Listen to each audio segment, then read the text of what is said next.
Rose McGowan, thank you so much. You are our very first interview at the Sundance Film Festival 2014 LA Times Studio, and it's your very first movie at the festival that you directed, correct? It is the very first movie I directed, and I'm honored to be your first interview, breaking you all in gently, I hope. And I heard it went very well last night. What were your feelings before the screening, and is it a different feeling as a director than it is as an actor? It's a completely different feeling as a director than as an actor. As an actor, basically, you usually don't see it until, say, it premieres. And then you basically get to see how the movie is so different from what you actually thought you signed up for. You're like, wait, what movie was I in? And if it turns out great, then that's great. Obviously, that's a rarity when everything comes together.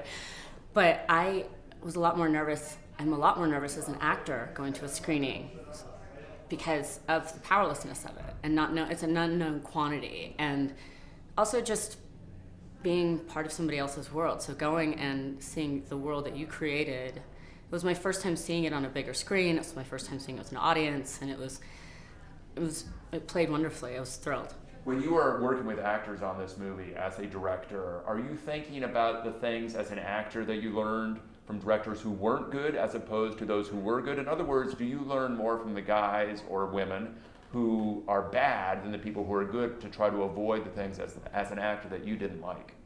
That's a very good question. I would definitely say that contributes. It all contributes. The things that you have liked. I've probably learned more what not to do.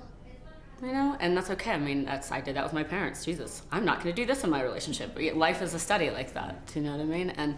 And in that work environment as an actor, you certainly can choose and pick from things you don't want to do.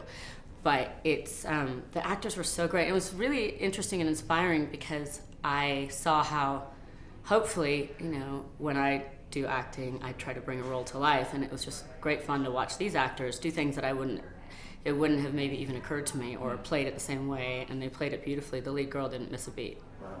What was the inspiration for making this? I mean, how did it come about? And was it something that at one point you were going to be involved in as an actor, or did you always want to make this as a director? I was originally slated to direct a Flannery O'Connor short. I had an adaptation done of A Good Man Is Hard to Find. And I had Piper Laurie attached, and it was a hell of a piece. But I lost the rights at the last minute. I already had the 4 locations. And I had the big producers from RSA, Black Dog with me, and literally left the 4th location coming down a mountain, and they sold it to a rival of RSA. So they wouldn't let me make the short. I almost cried. And then the writers, M.A. Fortin and Joshua Miller, Paul Feig is doing their next movie, or vice versa, they're amazingly accomplished writers. They said, I locked them in a room for 2 days. These are my 4 locations. This is the last line and somewhat of a scenario that I need. Go. And how many days before filming did you give him this assignment?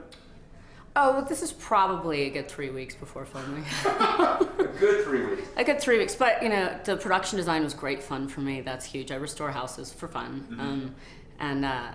And doing the production design was probably one of the keys. And creating, they helped. And I said, can you please make the family upper middle class so I can get certain furniture? But they're amazing, and they pulled it out for me. And you had a last line that we won't reveal because that gives away a big part of the movie, but you had the last line and then wanted them to create a story that got to that point. Yes. Wow. And also, I've been really inspired by, when I was 12, everyone's got that kind of creepy uncle, right? I think that one guy in the family. I got a hardcover book, The Man Who Loved Boys. It was a story of John Wayne Gacy, and it set me off on really being interested in serial killers but then after that, spree killers. Mm-hmm. And simultaneously, I've been fascinated by, my mom just turned 60, women of that age, who came of age in the early 60s with these kind of hardcore 50s moms were really programmed to kind of behave and act in a certain way. Everything is about the outsides.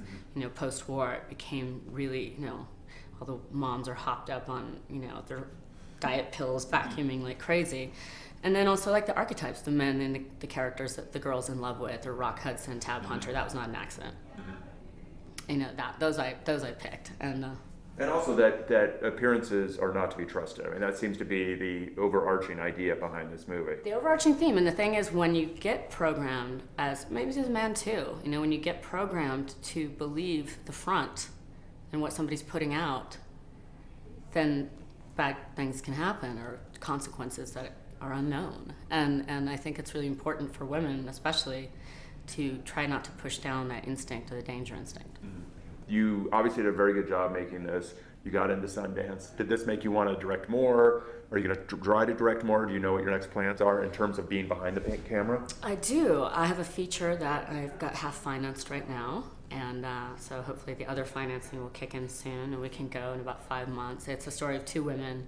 But, it kind of sucks to have to think strategy. If I had my druthers, I would like to do it as my second film, because I kind of feel like as a woman, if you do a movie with 2 women, then they peg you into a box if you can just direct women's movies. And I would just want to create worlds.